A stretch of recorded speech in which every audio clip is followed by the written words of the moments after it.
All right, so we're back. Hoping that I've got this cough under control at this point. What I'd like you to do is I want you to take out your team talk, and I'd like you to break your questions down. And before we move on, I'm going to read them. I think that'll help it go a little quicker. And you break them down as we go. All right, so here we go. Oh, sorry. This is day 7 of our stay-at-home work. Probably should have said that first. Does Jonas like helping people? How can you tell? So it's a 2-part. It's a yes or no. And then how can you tell is going to be your evidence or your support or your proof. I mean, you could, any of those words or phrases that you put in there would work. So what's your proof that's going to support that? Number 2, in 1 or 2 sentences, summarize what happens during a release of the elderly.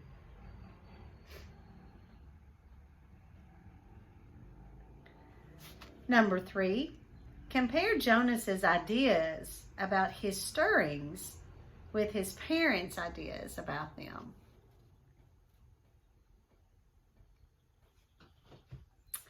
And last but not least is 4. Which of the following conclusions can you draw after reading this part of the story? So it's a multiple choice. So, that's going to be worth 10 points. On a test, this particular question is worth 30. So you have to choose the multiple choice, and then you need to star where it says what evidence from the story supports this conclusion. Because remember, our end in mind is all about drawing conclusions from information presented in our story. So that's our big question. So you might as well circle that one. That one is going to be one you upload. All right. So here we go. We're going to start where we stopped on page 40. Let me get myself comfortable here.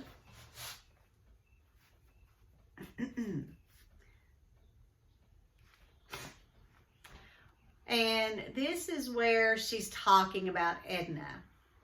Well, they tried to make her life sound meaningful. And of course, she added primly, all lives are meaningful. I don't mean that they aren't, but Edna, my goodness, she was a bird mother. And then she worked in food production for years until she came here. She never even had a family unit. Larissa lifted her head and looked around to make sure no one else was listening, and then she confided, I don't think Edna was very smart. And Jonas laughed. He raised her left arm and laid it back into the water and began to wash her feet, and she murmured with pleasure as he massaged her feet with a sponge. But Roberto's life was wonderful, Larissa went on after a moment. Well, he had been an instructor of 11s. You know how important that is. And he'd been on the planning committee, and goodness, I don't know how he found the time, but he also raised 2 very successful children. And he was also the one who did the landscaping design for the Central Plaza.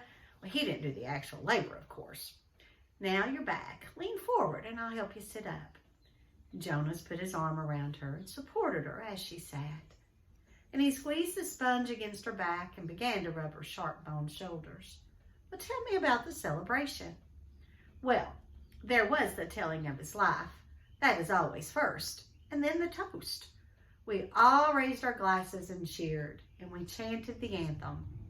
He made a lovely goodbye speech, and several of us made little speeches wishing him well. I didn't, though. I've never been fond of public speaking. He was thrilled. You should have seen the look on his face when they let him go. Well, Jonas slowed the strokes of his hand on her back thoughtfully. Larissa, he asked, what happens when they make the actual release? Where exactly did Roberto go? Well, she lifted her bare, wet shoulders in a small shrug. I don't know. I don't think anybody does except the committee. He just bowed to all of us and then walked, like they all do, through the special door in the releasing room. But you should have seen his look. Pure happiness, I'd call it. And Jonas grinned. I wish I'd been there to see it. And Larissa frowned. I don't know why they don't let children come. Not enough room, I guess. They should enlarge the releasing room. Well, we'll have to suggest that to the community. Maybe they'd study it, Jonas said slyly. And Larissa chortled with laughter. Right, she hooted. And Jonas helped her from the tub. Now, I want you to take a moment and I want you to look at your questions. And is there anything that you can write down on your team talk that will help you figure out evidence when we get ready to start writing?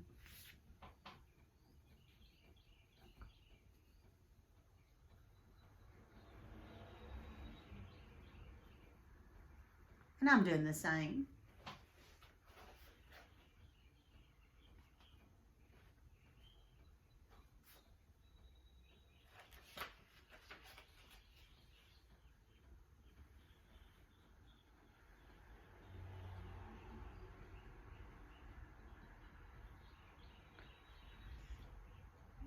Okay, got just another minute.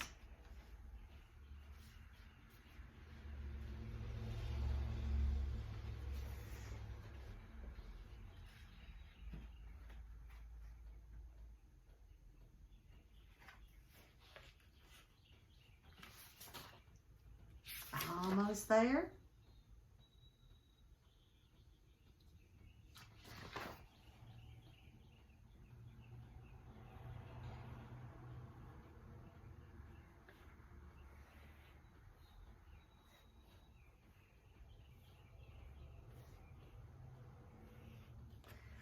All right. So one of the things, if I was doing this in the regular classroom with all of you in one room, is when I start reading this part about these kids your age helping to give these baths. There's always the side eye looks and the grins and the chuckles. Because in our society, this is or would be something very odd for us to do. But you got to remember, this is science fiction. This is an alternate kind of place, and this is their norm. This is normal to them, so they don't view it as a taboo type of thing or something that is odd or unusual. It's just kind of all right. But for us, it's got a kind of twinge of weirdness to it. But what I will tell you is that my mom was a nurse's aide in a nursing home for 25 years. The last 10 years of her work there, she was what they called the bath girl. All she did all day long was run baths, get patients, and bring them to the bathroom, bathe them, and take care of them in that very nurturing and intimate environment. And after a while, they wouldn't let anybody else do their baths because they became so familiar with my mom. In our society, letting a rank stranger give us a bath would be weird, and we would really not want to do that. However, you would get used to it over time.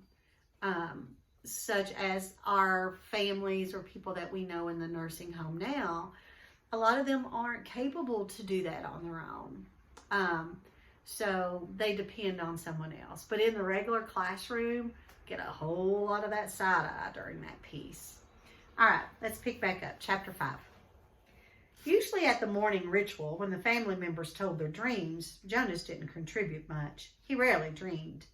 Sometimes he awoke with a feeling of fragments afloat in his sleep, but he couldn't seem to grasp them and put them together into something worthy of telling at the ritual. But this morning was different. He had dreamed very vividly the night before. Is that one of our words? No, it's one of, I think it's the other 6th grade class, vividly. His mind wandered while Lily, as usual, recounted a lengthy dream. This one, a frightening one, in which she had, against the rules, been riding her mother's bicycle and been caught by the security guards. They all listened carefully and discussed with Lily the warning that the dream had given. Thank you for your dream, Lily, Jonas said the standard phrase automatically, and tried to pay better attention while his mother told of a dream fragment, a disquieting scene where she had been chastised for a rule infraction she didn't understand. Together they agreed that it probably resulted from her feelings when she had reluctantly dealt punishment to the citizen who had broken the major rules the second time. Father said that he had no dreams. Gabe? Father asked, looking down at the basket where the new child lay gurgling after his feeding, ready to be taken back to the nurturing center for the day. And they all laughed. Dream-telling began with threes. If new children dreamed, no one knew. Jonas? Mother asked. And they always asked, though they knew how rarely Jonas had a dream to tell. I did dream last night, Jonas told them, and he shifted in his chair, frowning. Good, Father said, tell us. The details aren't clear, really, Jonas explained, trying to recreate the odd dream in his mind. I think I was in the bathing room at the house of the old. Well, that's where you were yesterday, Father pointed out. And Jonas nodded. But it wasn't really the same. There was a tub in the dream, but only one. And the real bathing room had rows and rows of them, but the room in the dream was warm and damp. And I had taken off my tunic, but hadn't put on the smock, so my chest was bare. I was perspiring because it was so warm, and Fiona was there, the way she was yesterday. Asher too? Mother asked. And Jonas shook his head. No, it was only me and Fiona, alone in the room, standing beside the tub. And she was laughing, but I wasn't. I was almost a little angry at her in the dream because she wasn't taking me seriously. Well, seriously about what? Lily asked. And Jonas looked at his plate. And for some reason that he didn't understand, he felt slightly embarrassed. I think I was trying to convince her that she should get in the tub of water. And he paused. He knew he had to tell it all, that it was not only all right, but necessary to tell all of a dream. So he forced himself to relate the part that made him uneasy. I wanted her to take off her clothes and get into the tub, he explained quickly. I wanted to bathe her. I had the sponge in my hand, but she wouldn't. She kept laughing and saying no. And he looked up at his parents. That's all, he said. Can you describe the strongest feeling in your dream, son? Father asked. And Jonas thought about it. The details were murky and vague, but the feelings were clear and flooded him again now as he thought. The wanting, he said. I knew that she wouldn't, and I think I knew that she shouldn't. But I wanted it so terribly. I could feel the wanting all through me. Well, thank you for your dream, Jonas, Mother said after a moment, and she glanced at Father. Lily, Father said, it's time to leave for school.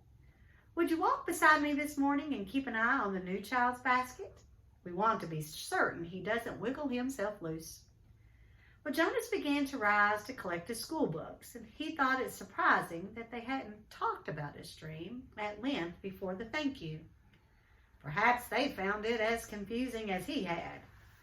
Wait, Jonas, Mother said gently. I'll write an apology to your instructor so that you won't have to speak one for being late. Well, he sank back down into his chair, puzzled. He waved to Father and Lily as they left the dwelling, carrying Gabe in his basket. And he watched while Mother tidied the remains of the morning meal and placed the tray by the front door for the collection crew. And finally she sat down beside him at the table. Jonas, she said with a smile, the feeling you described as the wanting, it was your first stirrings. Father and I have been experiencing it too. Father and I have been expecting it to happen to you. It happens to everyone. It happened to Father when he was your age. And it happened to me. And it will happen someday to Lily. And very often, Mother added, it begins with a dream. Stirrings?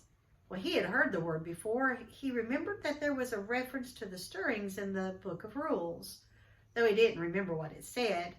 And now and then the speaker mentioned it. Attention. A reminder that stirrings must be reported in order for treatment to take place. Well, he had always ignored the announcement because he didn't understand it, and it had never seemed to apply to him in any way. So he ignored, as most citizens did, many of the commands and reminders read by the speaker. "Do I have to report it?" he asked his mother. She laughed. "You did, in the dream telling. That's enough." "But what about the treatment? The speaker says that treatment must take place." Jonas felt miserable. Just when the ceremony was about to happen, his ceremony of 12, would he have to go away someplace for treatment just because of a stupid dream? But his mother laughed again in a reassuring, affectionate way. No, she said. "It's just the pills.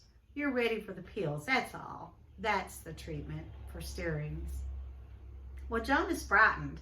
He knew about the pills. His parents both took them each morning, and some of his friends did, he knew. Once he'd been heading off to school with Asher, both of them on their bikes, when Asher's father had called from their dwelling doorway. "You forgot your pill, Asher." And Asher had groaned good-naturedly and turned his bike and ridden back while Jonas waited. See what you can write on your team talk as far as page numbers and paragraphs, and then we'll go on from there. I'm going to do the same.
All right, now, so here is what your assignment is for today.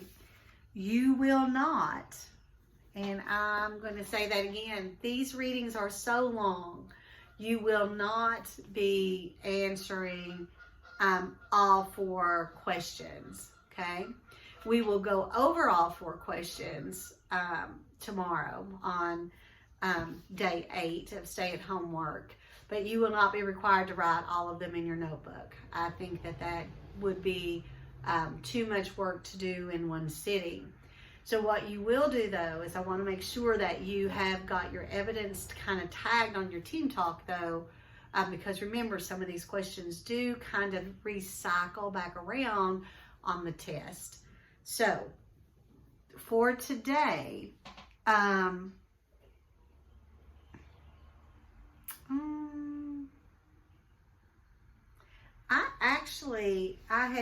let's do 3 and 4. That's what you're going to upload for me, is questions 3 and 4. And let me fix this on my side, because I'd originally chosen 1 and 4. But in retrospect, I think 3 is a stronger type of question. Now, in the classroom, I get all those side-eye looks too during this type of reading, this particular piece. And what Jonas is experiencing in what we would call our society is puberty is setting in.